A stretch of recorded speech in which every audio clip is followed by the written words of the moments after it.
As you know, we're gathered at a time of escalating, coordinated attacks on higher education. Attacks that threaten not just funding or programming, but the very principles that make the university worth defending in the first place. Whether it's the political retaliation against Harvard and other institutions, or the cynical and callous use of real concerns about anti-Semitism to undermine academic freedom, faculty governance, and student rights, we're witnessing a deliberate campaign to weaken the institutions that help sustain democratic life. We should be clear about this. This isn't about ensuring academic rigor or maintaining neutrality. This is about power. It's about who gets to belong on our campuses, about what gets taught in our classrooms, about whose histories and knowledge are rendered as worthy of counting. And it's happening not because higher education is failing, but because at its best, it works. It opens doors. It challenges hierarchies. It dares to imagine a more just world. That is what's under attack. And that's why we're here. What's happening to Harvard is not a smear campaign, it's extortion. The federal government has threatened to revoke their ability to host international students, to cancel billions in research funding, to hold up approvals, all in response to the university's refusal to comply with political ultimatums. Courts have put some of these moves on pause, but legality was never the point. The point is intimidation. And let's not kid ourselves. Stanford is not immune. We're told that folks here are working hard behind the scenes to stave off the worst. For what it's worth, I don't doubt that that's true. But when masked federal agents are pulling students off college campuses and threatening them with deportation, we need more than quiet concern. When research grants are canceled in retaliation, we need more than workarounds. We need clarity in public. We need courage. Because in moments like this, silence doesn't protect us.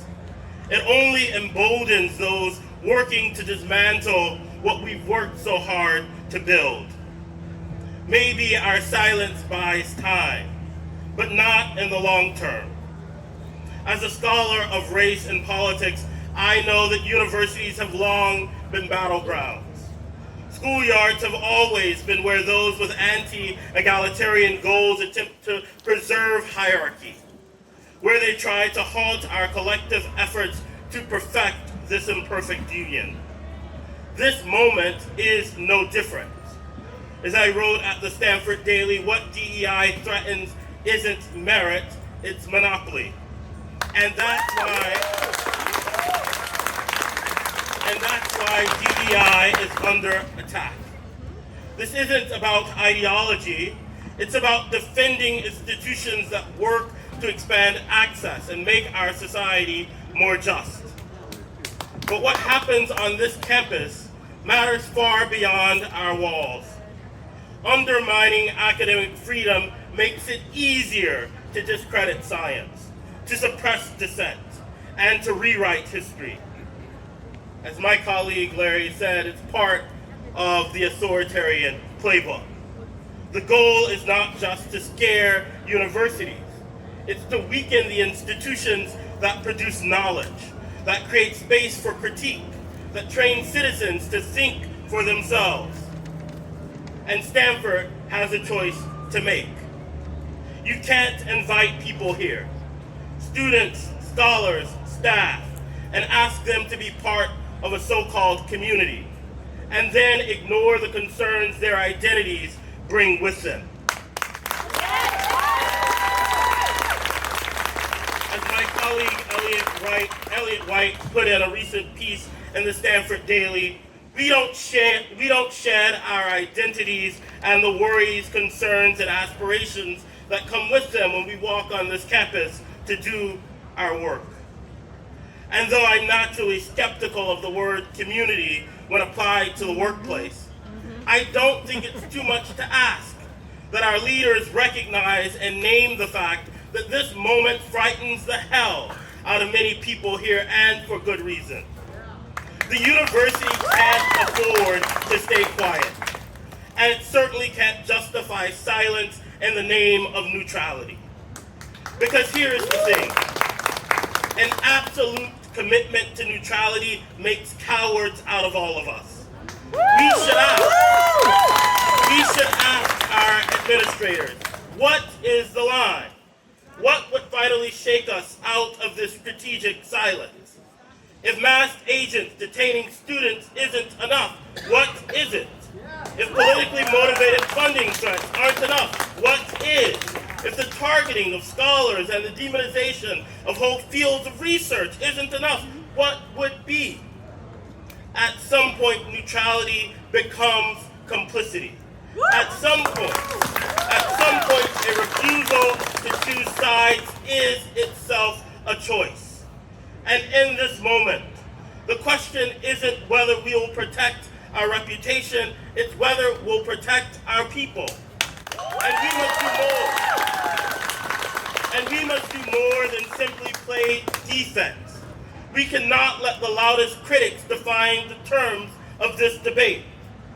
We must make the affirmative case for diversity, equity, and inclusion, for why these commitments aren't indulgences or distractions, but essential to the mission of a university and a multiracial democracy. We must make clear that these are not fringe concerns. They are central to who we say we are. That cutting DEI offices or defunding support programs for marginalized students isn't neutral or prudent budgeting, it's betrayal. And we must be equally clear about the value of studying race, gender, class, and inequality. These are not quote-unquote political subjects.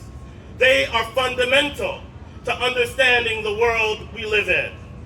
If the university can't be a place where these subjects are explored rigorously and freely, then it's not a university worth defending. This moment demands that we stop ceding the ground, that we speak in a full voice, not just about what we're against, but what we're for. We're for equity. We're for truth-telling. We're for a university that sees its responsibility not just as maintaining prestige, but as preparing citizens for a more just world. That's the vision we have to fight for. Not apologetically, but proudly, affirmatively, unflinchingly. There's been a lot of talk lately on this campus about disagreeing amicably, about maintaining some sort of peace. But some of what's being called peace is really just comfort, a desire to avoid tension, a refusal to confront injustice. And those of us willing to say plainly what's happening are too often told to quiet down, to trust the process, to prioritize collegiality. But I am reminded here, as I often am, of Dr. King's words. Peace is not merely the absence of tension, it's the presence of justice. If peace means accepting, these are King's words, if peace means accepting second-class citizenship, I don't want it. If peace means keeping my mouth shut in the midst of injustice and evil, I don't want it.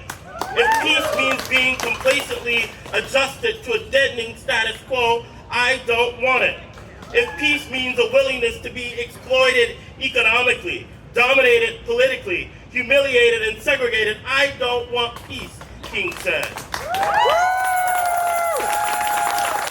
In a passive, non-violent manner, King said, we must revolt against this peace. We don't need the kind of peace that leaves people behind. We need truth. We need accountability. We need justice. Stanford's motto is, the wind of freedom blows. But that doesn't mean anything unless we act like it does, unless we speak up when it matters, unless we ensure that freedom isn't reserved for the few, but for the many. Let's act like a university where the wind of freedom still blows, and where we care that it blows not just for those of us privileged to be here, but for those far beyond our walls. Because what good would it be? What good would it be to have saved our own skin in this moment if we did so by turning our backs on the very values we claim to stand for? If we protected our reputations while letting our principles rot? If we stayed safe while others bore the cost of our silence? This is a difficult moment, but history is full of difficult moments. It's full of those who showed courage, and it's full of those who didn't. People who slept through the revolution, who chose safety over solidarity, who thought their silence would save them, only to look back and wonder how they lost so much while saying so little. When history records this moment, I know which side I want to be on, defending out loud the principles of democracy, standing up against authoritarianism, speaking plainly and telling the truth. The question is, what side will history record you and this university as having been on? Thank you all so much for being here.